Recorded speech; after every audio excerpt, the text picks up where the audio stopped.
Most things have a center, don't they?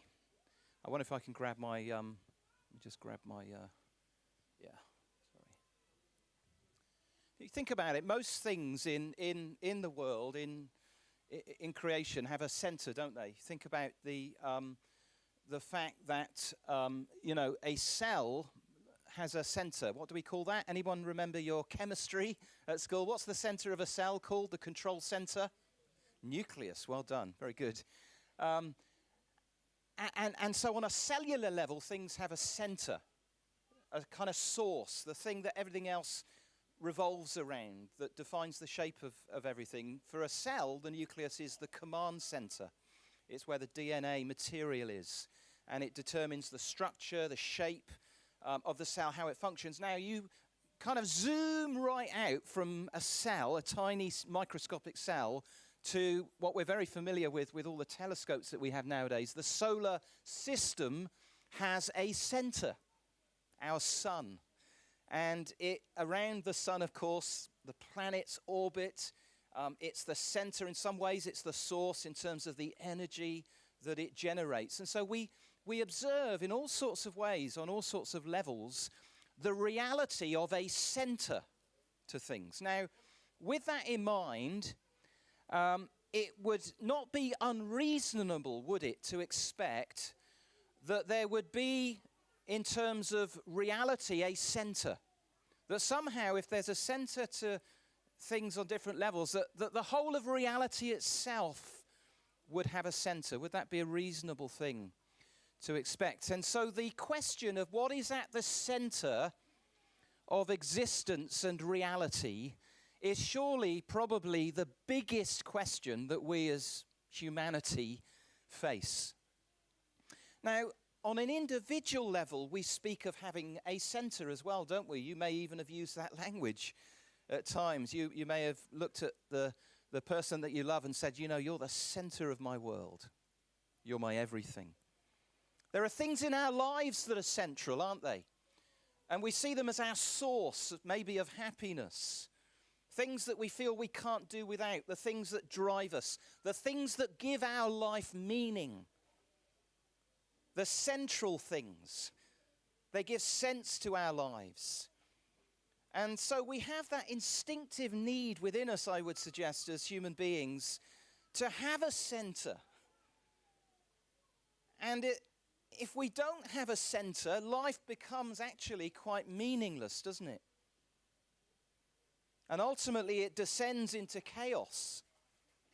Despair and hopelessness become the atmosphere that we breathe. If we live life without a center, without something central that gives it meaning and purpose.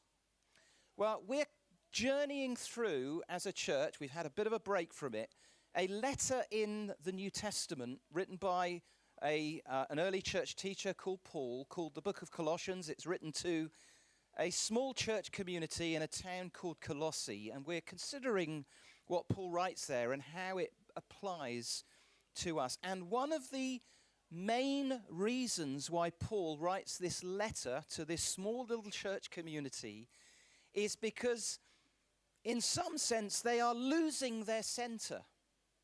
Central things have become a bit marginalized, if you like. They've been pushed to the edge. And Paul has heard about this, and he is writing to them to urge them to ensure that the central things remain central in their lives as Christians and in their life together as a church community. And that's got to be one of our goals as a church. Of all the things that we want to achieve, we want the central things to remain central, don't we, as a church community? They need, at the risk of sounding a bit new agey, recentering on central things. Paul's heard how well the little church community is doing. He's heard how the gospel's making a difference in Colossae. But he's also heard how they're being exposed to some ideas and some teaching, which sounds really plausible and quite interesting. But the result is that the thing that should be at the center is being pushed to the edge and the margins. And so he writes to address the situation. And he does it, as I said, by reminding them of the things that are central to his gospel. Elsewhere, he refers to them in 1 Corinthians 15 as the things of first importance. The things of primary importance. You know, there are things like that in the teaching of Scripture. There are things that are of primary importance. Now, there are some secondary things that we might have an interest in, but they're not the primary things, and they should never become central in our lives as Christians and in our life as a church community. The primary things are the things that we have to ensure remain central in our lives and in our church community. And so Paul reminds them of these things that should never drift to the margin of our Christian lives. Things that once we feel like, oh, we've got hold of the basics, that they then become marginal. So what was it here that needed to be put back at the center of game? Central things that we need to keep central. You know, you've probably heard how when there are counterfeit banknotes in circulation, they will identify them and eliminate them by having individuals who have given themselves to the constant study of authentic banknotes. And so when they see a counterfeit banknote, they recognize it and are able to identify it and take it out of circulation. Well, in the same way, when there are counterfeit gospels and counterfeit versions of the Christian life, as there were in circulation in Paul's day, some of them were circulating in Colossae. And I would suggest today there are counterfeit gospels and counterfeit versions of the Christian life that circulate from time to time. The solution for us is to immerse ourselves in the things of primary importance, the authentic gospel that the apostles taught us and that we have written down in our New Testament.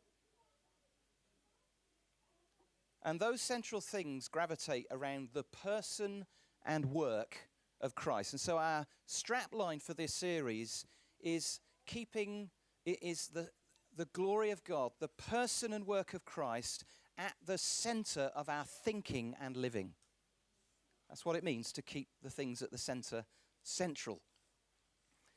And I think the message of Colossians is really helpful because, you know, we all face this danger of other things becoming central and supreme in our lives. I think in a particular way, it's a particular danger for us. We are so bombarded with new ideas, with new information. If you spend a lot of time on the internet, you will know there is a hailstorm of information and new ideas that is coming our way. We have more access, more easy access to more ideas and more information than we've ever had before in human history. It's never been easier for us to pursue some fascinating new idea or theory or area of interest. And it's never been easier for someone who has a new idea or theory or interpretation to publish that freely and without cost on the internet and make it accessible to whoever wants. And some of it might even be framed as Christian ideas or Christian teaching, as it was in Colossae, like counterfeit banknotes. It looks like the real thing, and it sounds like the real thing, but is it the real thing? We can end up, can't we, going down all sorts of interesting rabbit holes, getting completely lost and immersed in things. And in the process, like the Colossians, we can, if we're not careful, allow the primary things, the central things, to be pushed to the margins in our lives and within our life as a community. And so we need periodically to do what Paul urges them to do, ensure that the right things, the primary things, are at the center. Now, I'm going to ask kids on the table, just have a look for a moment, because I'm going to ask you if you know what this is. Any children under the age of 18 know what that is? It's amazing, isn't it? Okay, a record. It is, yeah. And in a record, you have something that is in the center. What is it in the center? Anyone tell me? I'll be really careful here. I don't want to get greasy finger marks on my record. Right at the center is a hole. Now, sometimes when they press a record, they will press it slightly off center by mistake. And if you play a record that is slightly off center, it will just sound a bit odd. It will be a bit distorted. It just won't sound quite right. You know, that's what our Christian lives begin to sound like when the primary things are a little off center in our lives. That's what a church community starts to sound like when the right things are not central in the life of that community. We just start to sound a little odd. There's some distortion. Now, we're going to unpack in future weeks what the off-center teaching was that was circulating like these counterfeit banknotes in Colossae. But essentially, it had three main strands to it. You may recognize some of these. Firstly, they were sounding a bit odd and legalistic about some of the things that the Jewish law taught. The kind of things that they should and shouldn't eat as Christians. The need to reinstate some of the Jewish festivals and the Jewish practices, even though they were New Testament Christians. Like Sabbath observance. That was the first strand. The second strand was a pursuit of holiness through extreme practices of self-denial. It's called asceticism. And thirdly, it seems, there was a growing unhealthy fascination with the workings of the invisible realms. Angels and visionary experiences. Those essentially, and we'll look at more detail at them, were the three main strands. It looked like Christianity, but it just sounded a bit odd. And Paul writes to recenter them. He reminds them of the thing that is central to his gospel, which is the message about the person and work of Christ. That may not sound as sophisticated as reinstating the Jewish festivals, and let's all blow a Jewish horn and live in shelters on our roofs. It may not sound as challenging as severe seasons of deprivation in the pursuit of holiness. It may not sound as fascinating and exciting as the intricate workings of the invisible realms.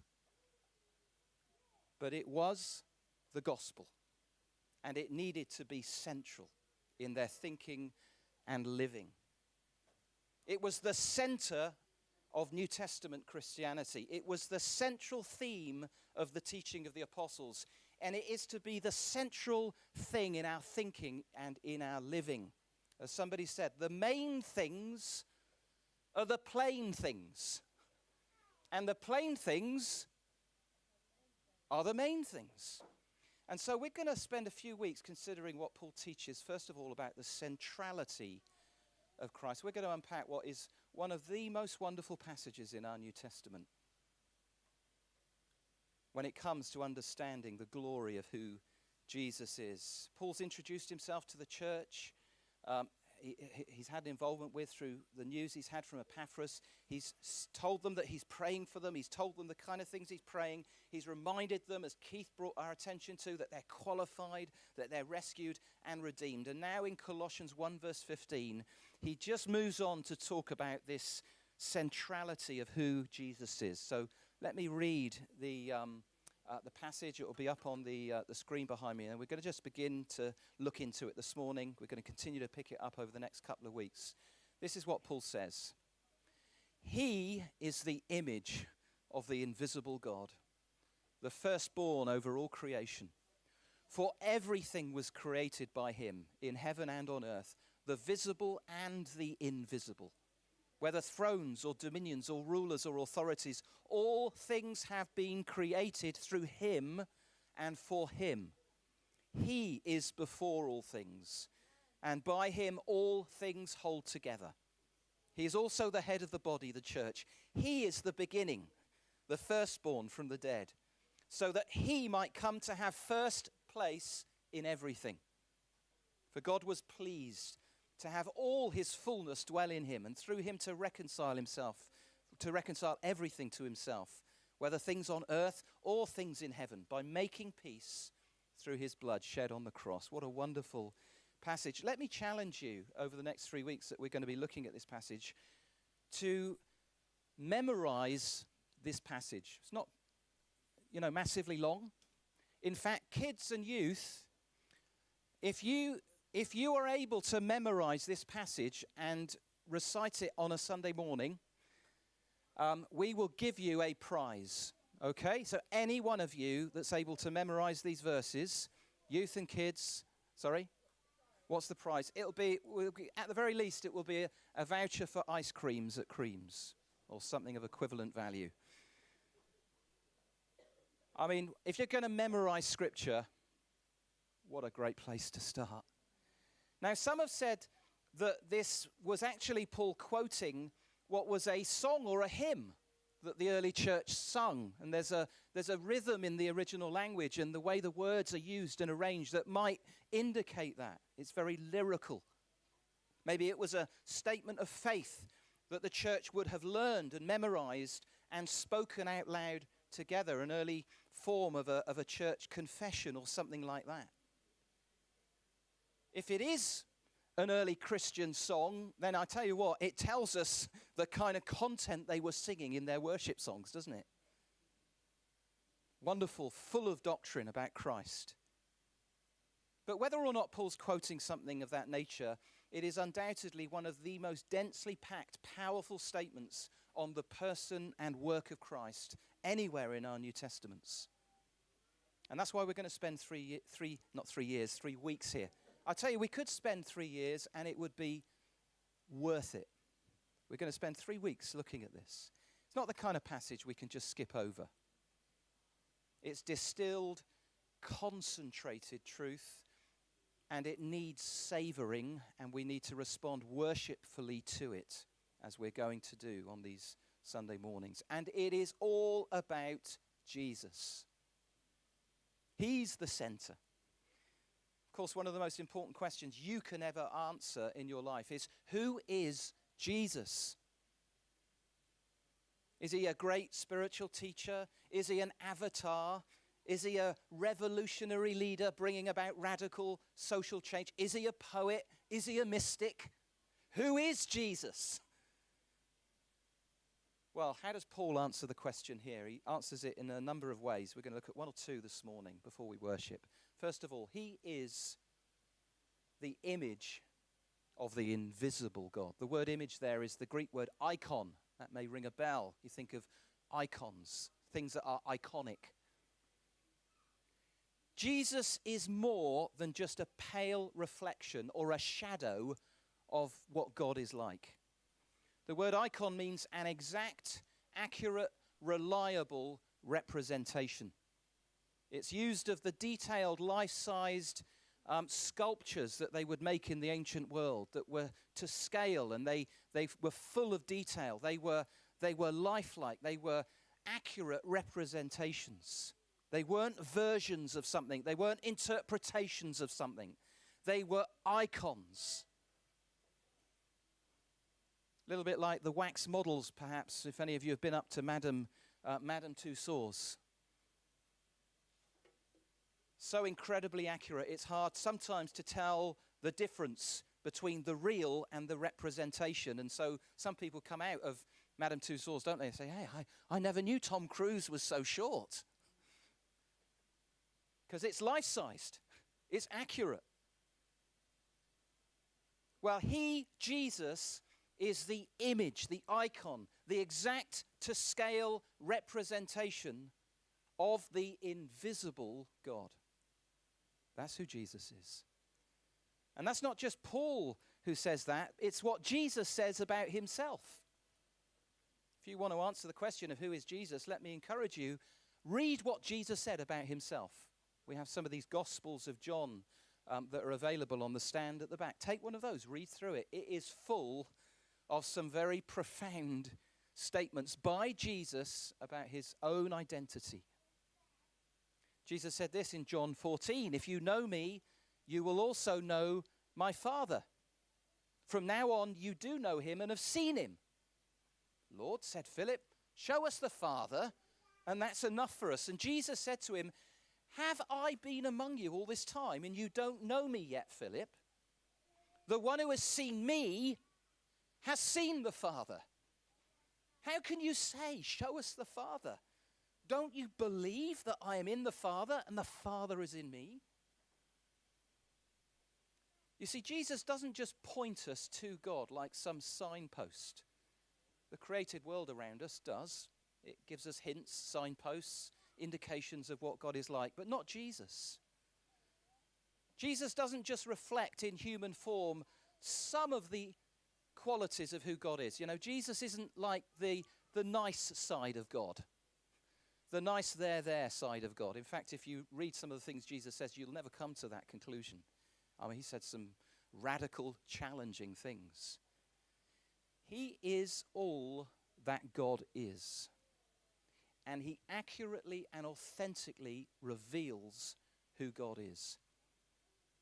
Because he himself is God.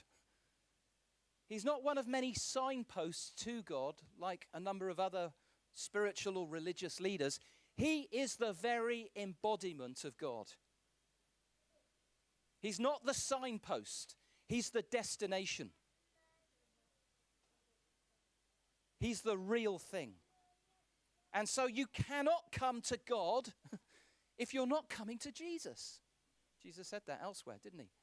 You can't come to the Father but through me. So he's the image, the icon.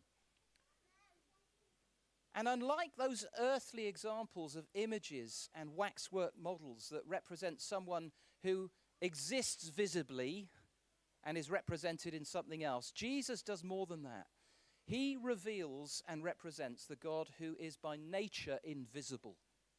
That's what it says. He is the image of the invisible, the unseeable God. Jesus himself said, "No one has ever seen God." The one and only Son, who is himself God and is at the Father's side, he has revealed him. You see, God is a spiritual being. Jesus himself said in John 4, God is spirit, or God is a spirit. In fact, he is the ultimate spiritual being because he is eternal. He is uncreated. He is independent. He needs nothing or no one. He is self-sustaining. He is holy. That means he's in a category all of his own. He exists as a trinity of persons, but he is spiritual. And so by definition, he is invisible. That's one of the reasons why God forbids Israel from making physical objects or idols to represent him. He cannot be reduced to a physical object because he has no parameters. There's nothing in all creation that comes anywhere close to representing him. He is, in one term, incorporeal. That's a weird word, isn't it? It means without a body. God does not have a physical body. He has no arms. He has no legs. He doesn't have a big white beard. Sorry. See, when the Bible uses language like that, that kind of language as God reveals himself to us, it's just God in his goodness and grace accommodating us by using human terms and human language that helps us in some way get hold of who he is. Doesn't literally mean that God has an arm or eyes or a hand. No, he's an eternal spirit. He is invisible. And so if you are worshiping something visible, something created, you're not worshiping God. You're doing what the Bible calls idolatry. Idolatry is always, in some sense then, a way in which we misrepresent God. And we substitute God for something else less than God. And it always damages and distorts our view of God and our devotion rather than focusing it. That's why we don't have statues of Jesus or pictures of Jesus. Idols and man-made representations of God don't make our worship more focused or more pure. They make it more distracted. They make it less pure. And that's why they're forbidden. So then, let me ask you this question.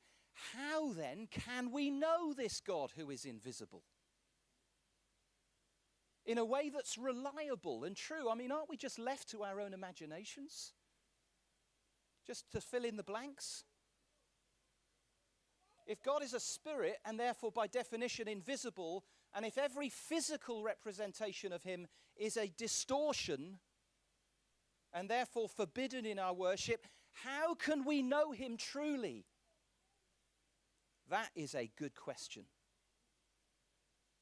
And the good news message of the Bible is that this God, who is an eternal, invisible spirit, and who forbids us from representing him in any physical form, has in fact and in time and history become one of us in the person of Jesus.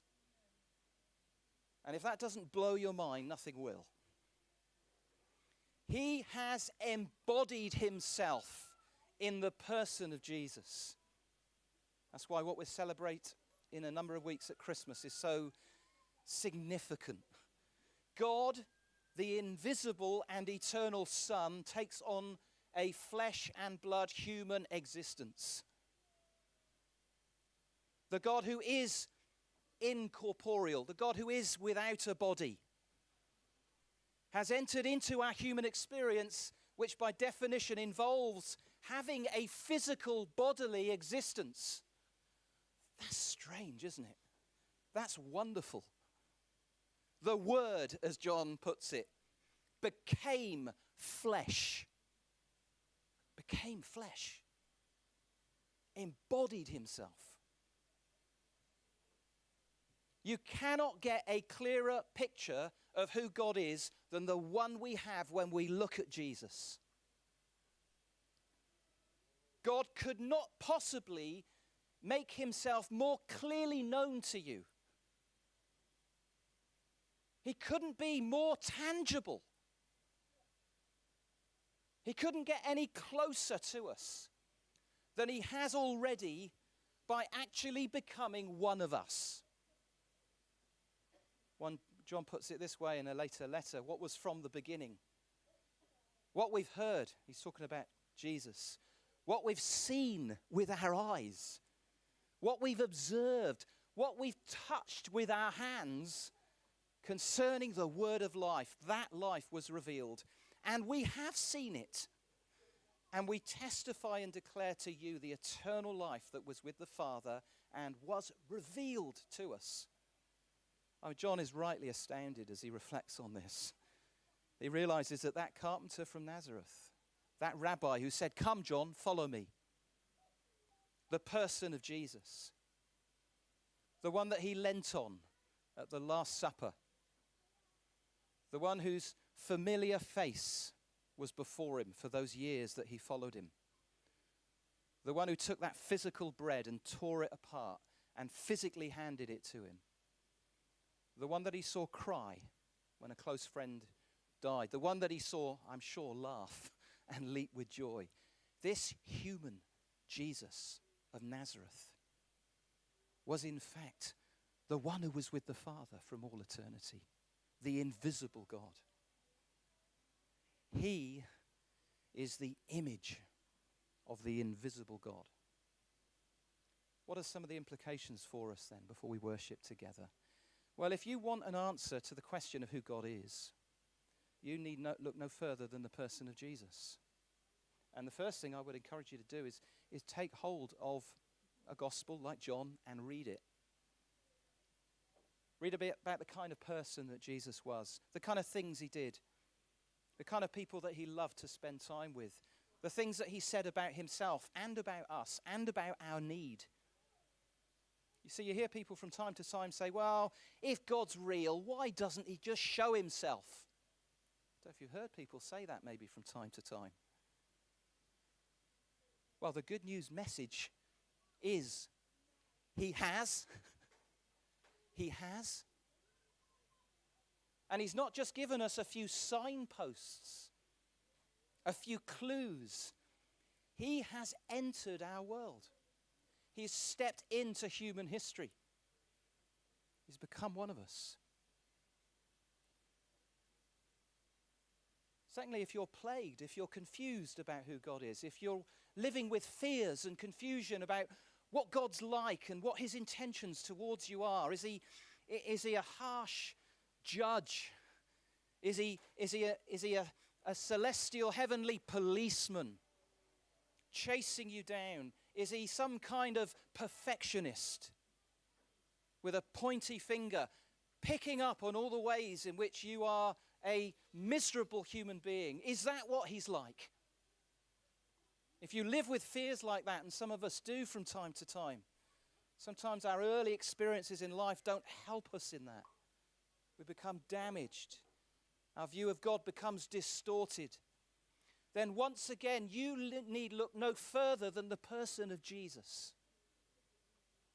He is the accurate, exact image of the invisible God. All that God is, we see represented in Jesus. And when we look to Jesus, we come away full of the conviction and assurance that he is good. He is full of grace and kindness towards those who admit that they are in a mess and that they need his help. Now, there's quite a different response we find when we're happy to go on through life not admitting that we need him. He is, as the Bible says, slow to anger, swift to bless. He came to save, not condemn. He's gentle and humble of heart. Jesus says that about himself. So if you're confused, if you're plagued with fears about God, look to Jesus, consider Jesus. And then finally, it means, of course, he's worthy of all our devotion and allegiance. He's not just one of many signposts that we tip our hats to. He's the destination. He's God. And so he deserves nothing less than the devotion of our entire lives. And the practical living out of our lives, which Paul will get onto as he does in many of his letters and he does in Colossians, just goes on to speak of the ways in which you and I are to live in the light of this glory. Whether that's in our home relationships, whether it's in our workplaces and our relationship with our employers. It gets very practical. But it's all living out life in the light of the glory of Christ. It's life to God's glory. It's life that expresses worship, whatever we happen to be doing and wherever we happen to be in life. So this is where Paul begins. This is a central thing that Paul sets before us. This is the glory of Christ, isn't it? He is the image of the invisible God. This is one of the amazing things that Paul draws this church's attention to. This congregation that are in a bit of danger of becoming distracted from a number of ways from the centrality of Christ, being influenced by new ideas and teaching, in danger perhaps of just shifting the emphasis slightly. Paul says, please don't do that. Keep Jesus at the center. Paul's remedy for them is to point the way to Jesus, to draw attention to his glory, and to urge them to put the person and work of Christ back at their center, at the center of their thinking and living. And that's something I would suggest that you and I need to do from time to time. We can get over familiar with these things. We can get overly fascinated and interested with secondary things that then become central in our lives. We can go down all sorts of rabbit holes and end up in all sorts of strange places, sounding rather odd because we've got off center. It's all about Jesus. And so we're going to respond. We're going to sing a couple of songs in response to that, because as with often when Paul is teaching, he there's a tone of worship when Paul gets onto these themes. And for us, as we think about this and reflect on this, the only really appropriate response is for us to say, Lord, we love you for who you are. We love you, God, for what you've done. And we look to Jesus and we offer our lives once again. So I'm going to invite Barry and Margaret up. We're going to sing a couple of songs on this theme. And I want to encourage you, whoever you are this morning, to make a deliberate decision in your heart to put Jesus at the center. Maybe that there are things that you have become preoccupied with other than the person and work of Christ. You just need to take a moment before God to acknowledge that. Say, Lord, this has just become a bit of a preoccupation in my heart and mind. And this morning, I'm sorry about that, and I put you back at the center. Let's pray that Jesus would open our eyes. If he's a bit over familiar to you, if you've been doing this Christian thing for many years, and this is just a bit of a routine for you, please address that. Please ask God for a fresh vision of who Jesus is. God doesn't want lukewarm lives and lukewarm worship. He wants us to be on fire with love and devotion for Christ. And love flows out of knowledge. It flows out of hearing about Christ. And so let me encourage you to take that step this morning and put him back at the center. So let's sing together, let's worship, let's give our hearts to him.